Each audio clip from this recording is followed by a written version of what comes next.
Matapos ang hindi inaasahang pagkamatay ng isang supermodel na si Bella Baylor dahil sa isang aksidente, si Zoe na isang baguhang model ay ang naging kapalit niya sa isang major project. Habang hinihintay ni Zoe ang kanyang turn sa swimsuit photoshoot, nakipag-usap si Nadia sa kanya. Siya ay nalulugod na si Zoe ay makakasama sa kanila kahit na sa maikling panahon na nagpaisip sa kanya kung si Zoe ay natutuwa na maging bahagi ng proyekto. Kinumpirma ito ni Zoe, ngunit binanggit niya na mas gusto niyang nangyari ito sa mas mabuting kalagayan, hindi tulad ng pagpalit niya kay Bella dahil sa pagkamatay nito. Nang magsimula na ang photoshoot, halatang mahiyain si Zoe hindi tulad ng kanyang mga batikang kasamahan. Gayunpaman, ang kanyang natural na karisma at mga nakamamanghang visual ay naghatid sa kanya sa magandang performance. Bilang resulta, ginawa siya ng photographer sa harap at gitna ng shoot. Sobrang tuwang-tuwa si Zoe, dahilan para madula siya.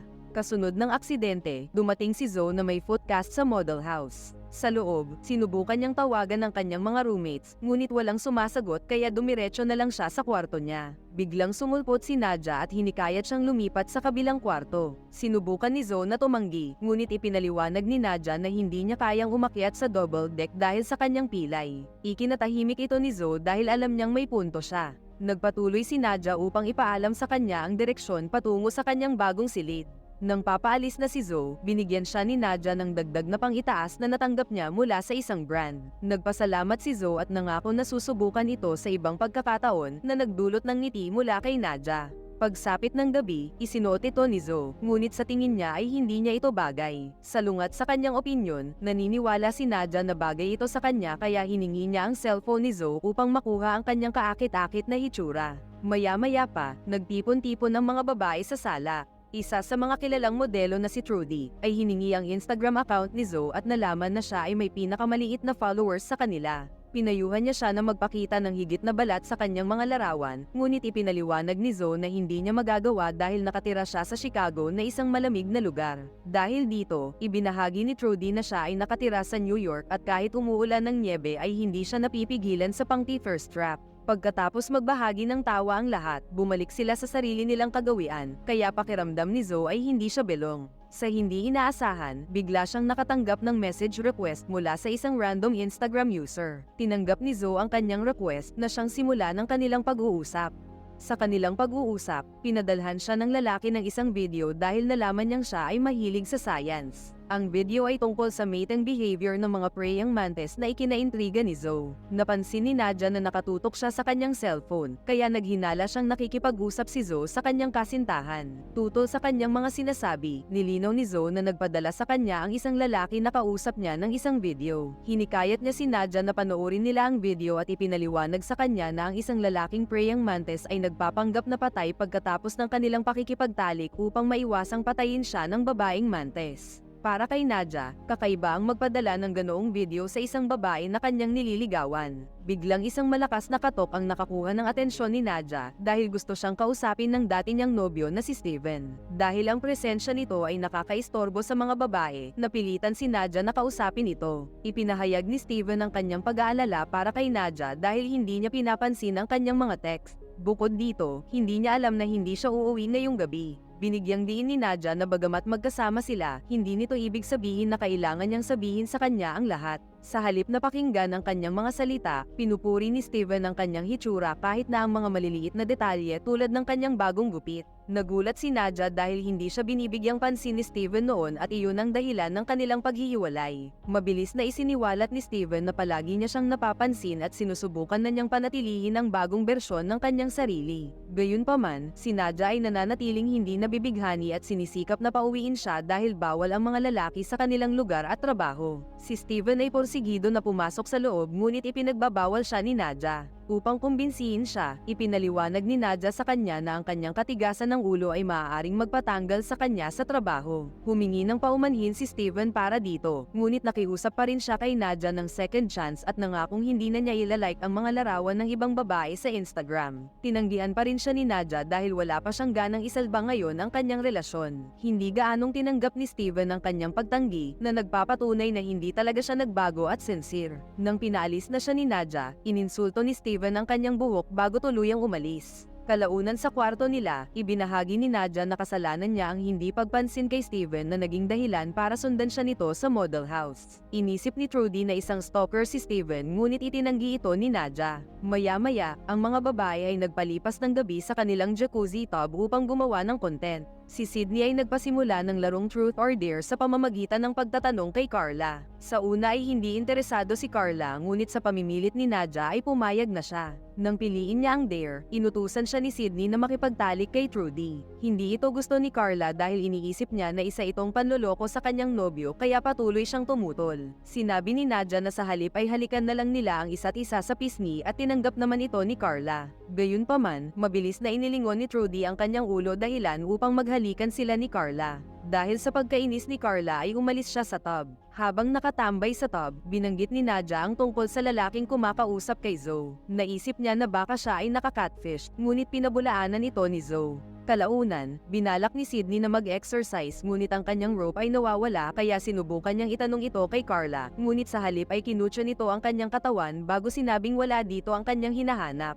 Bagamat na insulto, sinubukan pa rin itong hanapin ni Sydney sa kwarto ni Carla pero iginiit ng babae na wala ito. Napansin ni Sydney na gumagawa siya ng sensual na livestream kaya napaisip siya kung ayos lang ba ito sa kanyang boyfriend. Depensa ni Carla na ginagawa niya ito upang mabayaran ang kanyang renta. Umalis ng may sama ng loob si Sydney sa silid at lumabas ng bahay kung saan sinundan siya ni Nadia na nag-aalala kung ano ang nangyari sa pagitan nila. Ipinahayag ni Sydney ang kanyang pagkamuhi kay Carla na naniniwalang siya ay may karapatan dahil siya ay umaangkop sa pamantayan ng kagandahan. Ito ay humantong kay Sydney na ipahayag ang mga saloobin na kanyang nararanasan bilang isang plus-size model sa kanilang industriya. Sinabi rin niya na namimiss na niya si Bella, lalo na't siya lang ang model na hindi nangungutya sa kanya. Hinikayat siya ni Nadia na maging team player kahit na hindi niya gusto ang kanyang teammates. Binigyan siya ni Nadia ng sigarilyong marijuana upang mapawi ang kanyang nararamdaman ngunit tinaggihan ito ni Sydney. Ipinaalala sa kanya ni Nadia ang laging sinasabi sa kanila ni Bella na dapat mong sundin ang gusto mo, kaya sa huli ay tinanggap ito ni Sydney. Pagkatapos ay pumasok na si Nadia sa loob upang ituloy ang kanyang beauty routine para sa call time nila bukas. Habang mag-isa,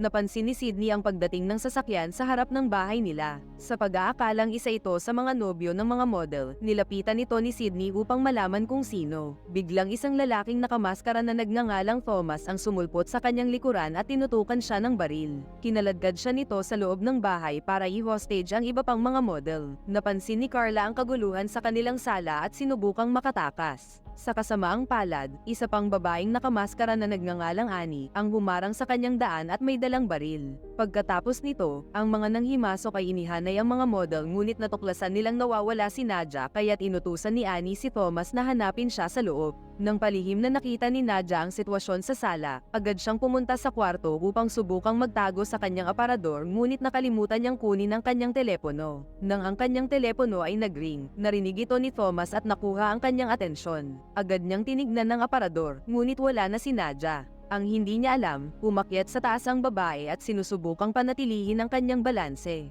Gayunpaman, nang mahirapan ng bahagya si Nadia at gumawa ng mahinang tunog, narinig siya ni Thomas at tinawag si Annie upang tumulong na hulihin siya. Sa kabila ng sikap ni Nadia na makatakas kay Thomas, nahuli pa rin siya ni Annie at tinutukan siya ng baril. Pagbalik sa sala, nilinaw ni Thomas sa kanila na ito ay hindi isang kidnapping dahil wala namang ransom. Sinabi ni Annie na ang kanilang tunay na pakay ay pagnakawan ng kanilang mga followers sa pamamagitan ng pag-post ng link ng donasyon sa kanilang mga social media page. Idinagdag niya na kapag nakakolekta na sila ng $1 million, nangako sila na hahayaan nilang mabuhay ang 4 na model. Sa pagsisimula ng kanilang operasyon, pinabuksan muna ni Annie ang lahat ng telepono ng mga babae. Pagkatapos ay naghanap siya ng isang mapang-akit na larawan na maaaring makaakit sa kanilang mga followers. Sumunod ay sumulat siya ng caption tungkol sa paghihimok sa kanilang mga followers na mag-donate sa peking link donation para sa Bella Baylor Family Foundation. Sa sandaling matagumpay na naisakatuparan ng mga kriminal ang kanilang plano, sinuri nilang dalawa ang progreso ng mga post at nalaman na nakakuha ang mga ito ng malaking traksyon. Inamin ni Thomas na sa una ay nag-aalinlangan siya tungkol dito, ngunit ngayon ay naniniwala na siya dahil sa dami ng nakukuha nilang atensyon. Nang masaksihan ng mga donasyon ng kanilang mga followers, ang mga model ay nakaramdam ng sama ng loob para sa kanila dahil alam nilang ang kanilang pera ay hindi napunta sa isang mabuting layunin. Tinanong ni Zoe si Trudy tungkol sa posibleng pagkakakilanlan ng kanilang mga kriminal.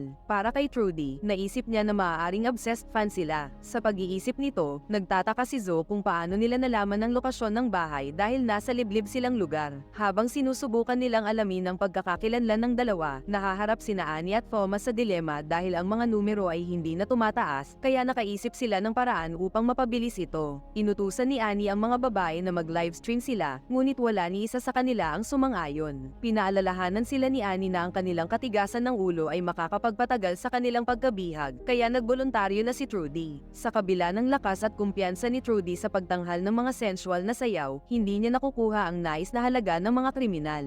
Sa pagkakataong ito, si Carla ang nagboluntaryong maging entertainer para sa gabi dahil naniniwala siyang bihasa siya dito. Ipinakita ni Carla sa kanyang mga followers ang isang sneak peek ng kanyang performance, ngunit mabilis niyang ginamit ang broadcast upang humingi ng tulong sa mga otoridad. Sa halip na naalarma, pinagtawanan siya ni Annie at ipinahayag na hindi pa siya nagsimulang mag-livestream. Dahil sa galit, inatake ni Carla si Annie para nakawin ng telepono at dali-daling nag-livestream upang humingi ng tulong sa kanyang mga followers. Hinampas siya ni Annie ng baril sa ulo na naging dahilan upang mabunggo ni Carla ang ulo niya sa mesa. Nang makumpirmang namatay si Carla, nabalot sa matinding takot ang silid, maging ang mga kriminal. Sinabihan siya ni Thomas sa kanyang mga ginawa, lalo na't mahahatulan sila ng isang karumal-dumal na krimen. Ngayon ay gusto na niyang umalis sa operasyon, ngunit pinigilan siya ni Annie at ipinaalala sa kanya ang kanilang planong bakasyon at mga bibilhin kapag natapos ang kanilang pagnanakaw. Sa huli, pumayag na si Thomas ngunit idiniin niya na kailangan nilang umalis pagkatapos ng isang oras. Pagkatapos mag-usap, hinila ni Thomas ang katawan ni Carla sa loob ng storage room. Pagbalik niya, ipinaalam sa kanya ni Annie na ang mga followers ni Carla ay nag-aalala tungkol sa kanya pagkatapos ng kanyang naputol na livestream. Dahil dito, gumawa ng post ang dalawa na sinasabing nakaranas lang kanina ng problema sa koneksyon si Carla. Biglang bumalik si Steven sa bahay upang humingi ng tawad kay Nadja para sa kanyang inasol kanina.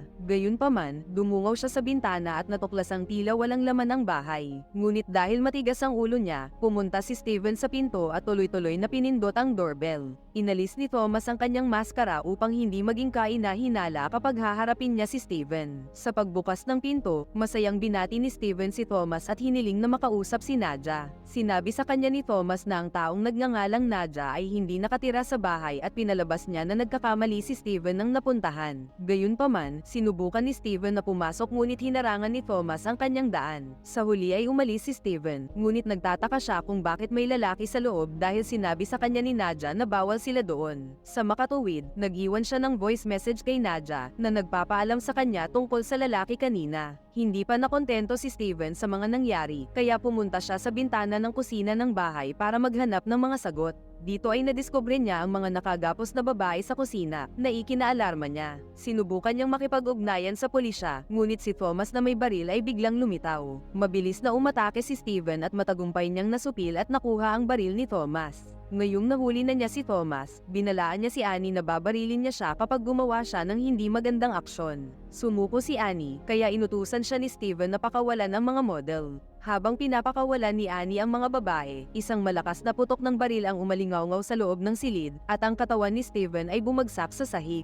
Ito ay gawa ni Flip, ang kinakapatid ni Annie at isa pa nilang kasabwat sa pagnanakaw. Pagkalipas ng ilang sandali, inutusan ni Annie si Thomas na linisin ang kanilang DNA sa bahay dahil baka matunton sila ng pulisya sa pamamagitan nito. Samantala, naghubad ng damit si Flip upang linisin ang kalat na ginawa ng kanyang mga kasama at iniwan saglit ang mga babae. Inutusan ni Trudy at Nadja si Zoe na kunin ang baril sa malapit dahil siya lang ang hindi nakatali ang mga paa. Bagamat labag sa kanyang kalooban, sumunod si Zoe at palihim na lumapit sa baril ni Flip. Matagumpay niyang nakuha ang baril ngunit nahuli siya ni Flip sa akto. Sa labas, pilit na pinapakawalan ni Sydney ang sarili, dahilan para matumba ang kanyang upuan. Ito ay nagbigay daan sa kanya upang makita ang mga mukha ng mga kriminal. Tinulungan siya ni Thomas na bumangon at sinigurong hindi nila sila sasaktan. Pagkatapos ay narinig ng dalawa na sumisigaw ang ibang mga babae para humingi ng tulong, kaya pumasok si Thomas habang si Annie ay naiwan sa labas at itinapon sa apoy si Sydney dahil nakita niya ang kanyang mukha. Sa sala, saktong dumating si Thomas upang pigilan si Flip sa pagsakal kay Zoe. Sinamantala ni Nadja ang pagkakataong ito para agawin ang baril ni Flip, ngunit sinubukan siyang pigilan ni Annie. Dahil dito, aksidenteng nabaril ni Nadja si Annie na ikinaalarma ni Thomas. Iginiit ni Annie na ayos lang siya at inutusan siyang suriin ang kanilang pera. Sa pagkakataong ito, matapang na sinisisi ni Thomas si Flip sa pagsira sa kanilang mga plano. Pagkalipas ng ilang sandali, binantayan ng isang sugatang Annie ang natitirang mga babae sa kusina habang ang kanyang mga kasabwat ay inaasikaso ang mga bangkay. Dahil sa kanyang pinsala, nanghina at nakatulog si Annie at hindi niya nalaman kung ano ang pinaplano ng mga babae. Dinukot ni Trudy ang lighter ni Nadja sa kanyang bulsa at sinunog ang mga lubid sa kamay ni Zoe. Pagkatapos ay tinawag ni Trudy si Flip para humingi ng pahintulot na gamitin ang banyo. Si Flip ay may pag-aalinlangan tungkol dito, kaya hinimok niya itong umihi sa sahig. Gayunpaman, iginiit ni Trudy na kailangan niya siyang payagan dahil kailangan niyang dumumi. Hindi pa rin pumayag si Flip kaya sinabi sa kanya ni Trudy na hindi kaaya-aya kung magkakalat siya doon. Dahil sa inis ay pumayag na si Flip ngunit biglang umatake ang mga babae at sinunggaban siya. Ginising niya si Annie upang humingi ng tulong ngunit walang tumama sa kanyang mga putok ng baril. Nagtago si Trudy sa likod ng counter ng kusina, samantalang si Zoe ay tumungo sa pinto at umalis. Si Nadja ay nahuli ni Flip at pinigilan ng kanyang pagtakas. Sa kabila nito, hinimok niya si Zoe na magpatuloy sa pag-alis upang humingi ng tulong. Agad na inutusan ni Flip si Thomas na barilin si Zoe kung ayaw niyang makulong silang tatlo. Sinunod ni Thomas ang inutos sa kanya ni Flip at binaril si Zoe hanggang sa bumagsak ito sa lupa. Pagbalik sa loob, hinagis ni Trudy ang isang bagay sa ulo ni Flip upang palayain si Nadja sa kanyang mga kamay. Gayunpaman, tinangkang pigilan siya ni Annie at sinimulan siyang sakalin. Sa kabutihang palad, si Sydney na nagtamo ng mga pinsala ay dumating upang iligtas si Nadja. Sinakal niya si Annie gamit ang kanyang jump rope at iniwan siyang walang malay. Samantala, nagmamadaling pumunta si Trudy sa garahe at sinubukang buksan ang pinto. Dahil sa mabagal na pagbukas, nagbigay oras ito kay Flip upang harapin siya. Sa kasamaang palad, binawian ng buhay si Trudy matapos siyang saksakin ni Flip sa likuran. Nang bumalik si Flip sa sala, natuklasan niya na naigapos na nina Sydney at Nadja si Thomas. Si Sydney na nagtutok sa kanya ng baril ay nagutos kay Flip na ihulog ang kanyang baril sa sahig. Dahil na-corner na siya, sinunod niya ang utos sa kanya ng babae. Bigla niyang tinakot si Sydney na naging dahilan ng pagkataranta ng mga babae. Inutusan niya si Nadja na barilin siya at sumunod naman ang babae ngunit nagmintis siya sa pagputok. Tinangka niya siya ulit barilin ngunit nagjam ang kanyang baril kaya inihagis na lang niya ito sa kanya. Ang galit na si Flip ay lumapit kay Sydney habang nagbubuga ng pagbabanta sa kanya. Sa isang iglap, binaril ni Flip si Sydney sa ulo na kanyang agad na ikinamatay. Nagpanik si Nadja kaya mabilis siyang nagtago. Tinanong ni Flip si Thomas tungkol sa kanyang kinaroroonan ngunit hindi niya alam. Nang lumingon si Flip, sinurpresa siya ni Nadja sa pamamagitan ng pagtusok ng basag na salamin sa kanyang mata. Nanatiling porsigido si Nadja kaya sinunggaban niya si Flip sa sahig. Inilabas ni Flip ang kanyang kutsilyo at paulit-ulit na sinaksak si Nadja sa kanyang tagiliran. Samantala, si Zoe ay lumalabas na buhay pa dahil nagpanggap lang siyang patay. Mabilis siyang sumugod sa kanilang mga kapitbahay upang humingi ng tulong. Pagkatapos ay bumalik siya sa model house at natuklasan ang naghihingalong Nadja sa sahig. Sinabi ni Zoe sa kanya na paparating na ang mga pulis, ngunit si Nadja ay nasa bingit na ng kamatayan at ang kanyang huling mga salita ay upang bigyan siya ng babala sa presensya ni Flip. Si Flip ay lumitaw at naghandang patayin na ang babae. Inalertohan ni Thomas si Zoe at sinipa ang baril sa direksyon niya. Walang pag-aalinlangan na binaril ni Zoe si Flip hanggang mamatay. Ngayon ay nag-iisa na sila, nakiusap si Thomas sa kanya na palayain siya. Ibinunyag niya na napilitan lang siyang sumama sa operasyon na ito at kay Annie ang lahat ng plano. Tumanggi si Zoe na pakawalan siya lalo na't sinubukan niya itong barilin. Para mapatunayang karapat-dapat siyang palayain, ipinagtapat niya ang lahat ng sikreto ni Annie. Ayon sa kanya, si Annie ay nahuhumaling sa mga model at gustong makakuha ng maraming followers. Siya rin ang Instagram user na kumakausap kay Zoe.